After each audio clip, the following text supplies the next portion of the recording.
বেরিয়ে এলাম জল থেকে। শরীর তুলছে অবশ্য অন্যরা। 42 তো যাবার বয়সও নয়। 8 বছর আগেই নিজের পরিণতি লিখে গিয়েছিলেন অভিনেতা রাহুল অরুণোদয় বন্দ্যোপাধ্যায়। কল্পনা নাকি ভবিষ্যৎবাণী, এমন কাকতালীয় কি সম্ভব? ভাইরাল সেই লেখা গায়ে কাঁটা ধরিয়েছে নেটপাড়ায়। টলিউড এখনো স্তব্ধ।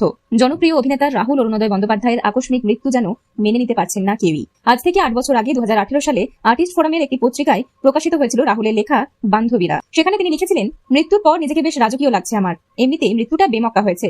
পাড়ার দুর্গাপুজোর ভাসান ছিল, শেষ সেরিটা মিস করেছি। 42 তো যাবার বয়সও না। বেরিয়ে এলাম জল থেকে।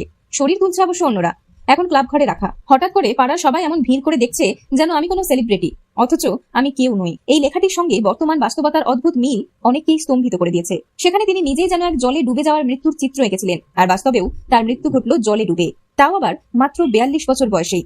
এই কাকতালীয় মিল সত্যিই গায়ে কাঁটা দেওয়ার মতো। এমনটা কি নিছকই কল্পনা, নাকি জীবনের কোনো অদ্ভুত পূর্বাভাস? প্রশ্নটা থেকেই যাচ্ছে, আর তার উত্তর হয়তো আর কোনোদিনও জানা যাবে না।